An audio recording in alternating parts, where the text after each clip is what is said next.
Il y a deux faits marquants. Le premier fait marquant, c'est la conférence que nous organisons dès demain et qui a pour thème central le mouvement associatif, une nécessité pour le développement économique et culturel en Casamance.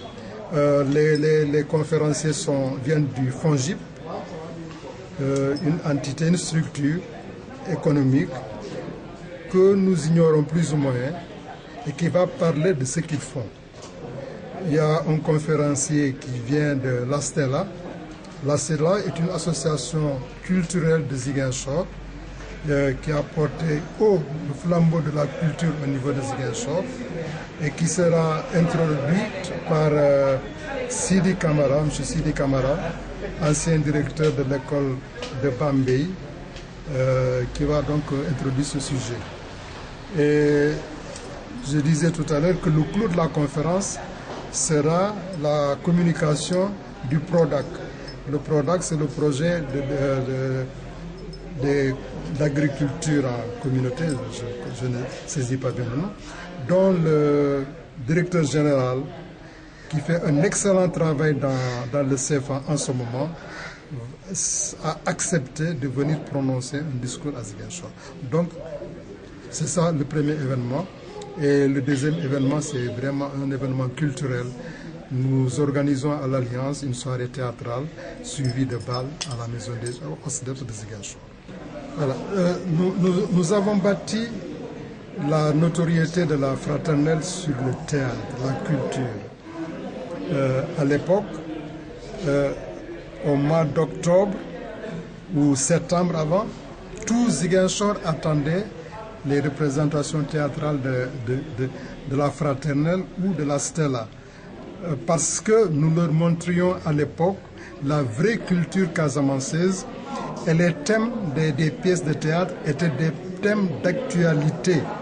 Ziguinchor ne vivait que pour la culture à l'époque. Il y avait la Stella, l'amitié et la fraternelle qui constituaient le bouillonnement culturel de Ziguinchor, dont je ne sais pas si vous avez entendu parler de ça. Et les gens, les aînés, vos aînés qui ont appris que la fraternelle est encore là, disent, mais revenez nous proposer ce que vous faisiez il y a 50 ans. Mais il faut dire que la réalité est tout autre maintenant. La réalité est tout autre. À Dakar, Sorano n'est pas plein en ce moment. Parce que les gens peut-être ont d'autres préoccupations, ce qui fait que le théâtre est maintenant en seconde zone.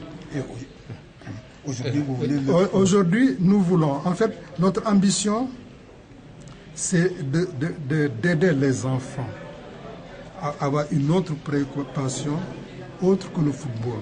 Nous pensons que si pendant les vacances, on parvient à instituer les cours de vacances le matin et les répétitions théâtrales l'après-midi, mais on va sauver une partie des garçons qui vont fréquenter ces deux manifestations.